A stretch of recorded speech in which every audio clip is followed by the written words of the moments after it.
গাঁজা মজুদের খবর পেয়ে অভিযানে গিয়ে বাড়ির ভেতরে মিলল ব্যাংকারের ভেতরে ব্যাগ ভর্তি টাকা। নিয়ে আসা হলো টাকা গোনার মেশিন। উদ্ধার হলো লক্ষ লক্ষ টাকা। 47 কেজির বেশি গাঁজা। গ্রেফতার এক। ছাগল রাখার আড়ালে বস্তাবন্দি গাঁজা। বেসমেন্টের নিচে থরে থরে সাজানো টাকা। খবর দেওয়া হলো ব্যাংকের কর্মী সহ। টাকা গুনতে নিয়ে আসা হলো মেশিন। গোপন সূত্রে খবর পাওয়ার ভিত্তিতে মেমারির ক্রিস্টি সিনেমা হলের পেছনে পাড়ায় অভিযান চালিয়ে মাদক চক্রের পর্দাফাশ করল মেমারি থানার পুলিশ। গ্রেফতার এক। উদ্ধার 47 কেজির বেশি গাঁজা ও প্রায় 42 লক্ষ টাকা। বাড়ির ভেতরে সরু গলি, যেখানে ছাগল রাখা থাকে, তার কয়েক পা এগোতেই বড় বড় দুটি বস্তাতে গাঁজা দেখতে পায় মেমারি থানার পুলিশ। যার আশেপাশে ছড়ানো ছাগলের খাওয়ার জন্য গাছের পাতা, যা সরাতেই চোখে পড়ে ছোট ব্যাংকারের ওপর লোহার ঢাকনা খোলার পরে পুলিশের চক্ষু চড়ক গাছ। কালো রঙের বড় ব্যাগ, তাতে থাক থাক করে সাজানো রয়েছে টাকার বান্ডিল। টাকা গুনতে খবর দেওয়া হয় রাষ্ট্রায়ত্ত ব্যাংকের কর্মীর সাথে নিয়ে আসা হয় টাকা গোনার মেশিন। টাকার পাশাপাশি বাড়ি থেকে উদ্ধার হয় 47.5 কেজি গাঁজা ও 41,87,280 টাকা। পুরো অভিযানটি ভিডিওগ্রাফি করে রেখেছে মেমারি থানার পুলিশ। বাড়িতে বিপুল সংখ্যক গাঁজা রাখার অভিযোগে সঙ্গীতা সাহানি নামে একজনকে গ্রেফতার করে পুলিশ সূত্রে জানা গিয়েছে, বেলা 11টা নাগাদ পুলিশ ধৃতের বাড়ি রেকি করে। তার কিছুক্ষণের মধ্যেই ওসি মেমারি প্রীতম বিশ্বাসের নেতৃত্বে কয়েকজন পুলিশ ওই বাড়িতে হানা দেয়। পুলিশ সূত্রে জানা যায়, 1.5 কাঠা জমির ওপর দোতলা বাড়িটির সামনে দেখলে কিছু বোঝার উপায় নেই, কিন্তু বাড়ির ভেতর 40 বর্গফুটের গলি ও গলির মাঝে আবার 4-5টা ছাগল রয়েছে। গলির শেষ প্রান্তে দুটি বস্তা, সেই বস্তা থেকে উদ্ধার হয় গাঁজা। অতিরিক্ত পুলিশ সুপার অর্ক ব্যানার্জি জানান, বাজেয়াপ্ত দুটি বস্তার একটিতে বিভিন্ন গ্রামের পুড়িয়া ছিল, আর একটিতে 1 কেজি করে গাঁজা ছিল।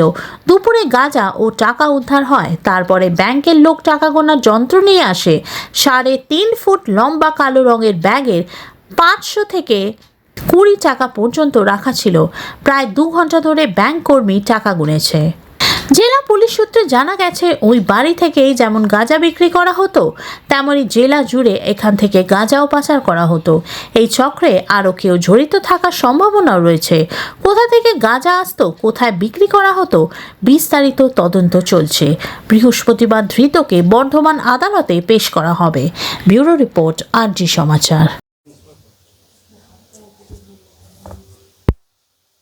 আজকে দুপুরবেলা নাগাদ আমাদের মেমারি পুলিশের একটা টিম এবং SOG team, district SOG team, ওদের ম্যানুয়াল এবং টেকনিক্যাল কিছু ইনপুটস এবং সোর্সের মাধ্যমে 1 নম্বর ওয়ার্ড মেমারি মিউনিসিপ্যালিটির ক্রিস্টি পাড়া, সেখানে একটা বাড়িতে আমরা রেড করি এবং সেই বাড়িতে হিউজ পরিমাণ প্রায় 47 কিলো মতো ক্যানাবিস গাঁজা আমাদের ওখান থেকে পাওয়া যায় এবং হিউজ পরিমাণ ক্যাশ পাওয়া যায়, প্রায় 41 লাখ টাকা।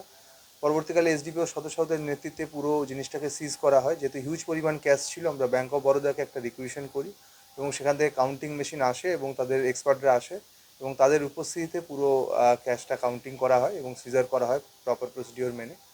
আর যে গাঁজা যেটা ছিল তার মধ্যে আমরা সেটা ওখানে সঙ্গীতা সাহানি, যার এক্সক্লুসিভ পজিশন থেকে এই পুরো গাঁজাটা আমরা পাই এবং সেখানে বেশ কিছু ওরা ছোট কিছু পুড়িয়া ছিল, কিছু বড় পুড়িয়া ছিল এবং কিছু 1 কিলোর প্যাকেট করা ছিল। ওর কাছ থেকে জিজ্ঞাসাবাদে ও কনফেস করে এবং ওর কাছ থেকে জানা যায় যে বড় পুড়িয়া যেগুলো ছিল ওগুলো প্রায় 100 টাকা করে ও বিক্রি করতো এবং যেগুলো ছোট পুড়িয়া ছিল সেগুলো 50 টাকা করে বিক্রি করতো। এবং আমরা প্রাথমিক তদন্তে যেটা পাওয়া যাচ্ছে যে এই হিউজ পরিমাণ যেটা ক্যাশ রয়েছে, ওর কাছে আরও ক্যানাবিস ছিল এবং তার সেল প্রসিড হিসেবে এই টাকাটা আমরা ওখান থেকে সিজার করেছি। আমরা আরও এনকোয়ারিতে জানতে পেরেছি যে এর আগে এর যে মা ছিল এই মহিলা সঙ্গীতা সাহানির, লালপরি সাহানি, তাকেও এর আগে এনডিপিএস কেস করা হয়েছিল এবং সেও এই ব্যবসার সঙ্গেই আগে যুক্ত ছিল। তো আমরা আশা করছি আমাদের তদন্ত চলবে এবং আরও যদি কেউ এর সঙ্গে জড়িত আছে বা আরও যদি কোথাও আরও কিছু ক্যানাবিস স্টোর করা আছে, তো আমরা আশা করছি এবং হোপফুল যে আমরা খুব সহজে সেগুলোও আমরা তদন্ত করে সেগুলোকে আমরা সিজ করতে পারবো। ওইখানেই ছিল, যে ঘরে আমরা রেড করি সেখানেই আমরা এই সেল প্রসিড টাকাগুলো ওখানেই পাই। আমরা বেসমেন্টের মধ্যে লুকোনো ছিল, সমস্ত কিছুই লুকোনো ছিল। আমরা ওখানে মানে বেশ রীতিমতো প্রায় আমাদের 2-2.5-3 ঘন্টা ধরে আমাদেরকে সার্চ সিজার করে ওখানে সমস্ত কিছু বার করতে হয়েছে। আমরা প্রাথমিক তদন্তে সেটাই পাচ্ছি, কারণ ও কনফেস করেছে যে এই পুড়িয়াগুলো ওরা এই টাকায় বিক্রি করতো, এবং আমরা এটাও কনফেস করেছে ওর কাছে আরও ক্যানাবিস ছিল যেগুলো ওরা বিক্রি করেছে। আমরা প্রাথমিক তদন্তে সেটাই পাচ্ছি। আমাদের আশঙ্কা সেটাই যে এরা বিভিন্ন জায়গায় হয়তো ছড়াতো। আমরা আরেকটু তদন্তে এগোলে আমরা সেটা বলতে পারবো। মনে হচ্ছে, আমরা তাই আশা করছি। 47 lakhs অলমোস্ট ক্রোডসের ওপর হবে মোটামুটি। 47 কেজি, 47 কেজি রয়েছে। 3-4 lakhs।